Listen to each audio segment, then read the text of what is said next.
பட்டாசுனா சிவகாசி போகணும், நீங்கள் கார்மெண்ட்ஸ்னால் திருப்பூர் போகணும். இந்த மாதிரி வந்து இது வந்து ஒரு ஸ்டீரியோடைப்பிக்கல் தாட்டுங்க அது. ஏன்னா அந்த காலத்தில் ப்ரிடாமினண்ட்டாக அங்கே தான் பைனராக இருந்தாங்க.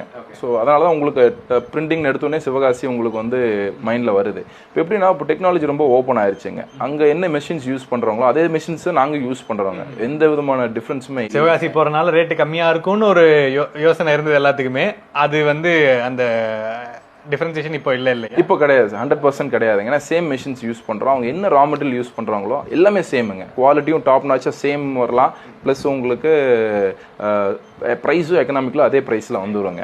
அது வந்து நீங்கள் கேட்ட இந்த சிவகாசி போகாமல் எங்கே வரலான்னு கேட்டதுக்கு அது ஒரு ஆன்சருங்க. அப்புறம் இன்னொன்று மற்ற காம்படிட்டர்ஸ் எல்லாத்தையும் விட்டுட்டு இந்தியாவில் எத்தனையோ பேர் இருக்காங்க, எல்லாத்தையும் விட்டு எதுக்கு என்ன நீங்கள் சூஸ் பண்ணோம் அப்படின்னா, நான் உங்களுக்கு என்ன சொல்லுவோம்னா, நாங்கள் வந்து ஒரு 1 பாயிண்ட் சொல்யூஷனாக கொடுக்குறோம் சார். 1 பாயிண்ட் சொல்யூஷனாக உங்களோட ப்ராடக்டோட பிராண்டிங் வந்து மைண்டில் வச்சுக்கிட்டு நாங்கள் வந்து ஒர்க் பண்ணுறோம். அதுக்காக நீங்கள் கொடுக்கலாம். ஏன்னா நீங்கள் வந்துட்டு நாங்கள் லேபிள்ஸ் ப்ரீமியமாக பண்ணி கொடுக்குறோம். அது மட்டும் இல்லாமல் ஓன் பிரிண்டிங் யூனிட்டை நான் எக்ஸ்பிளைன் பண்ணியிருக்கேன், லேபிள்ஸ் எந்த அளவுக்கு பண்ணி கொடுக்குறோம் அப்படின்ட்டு.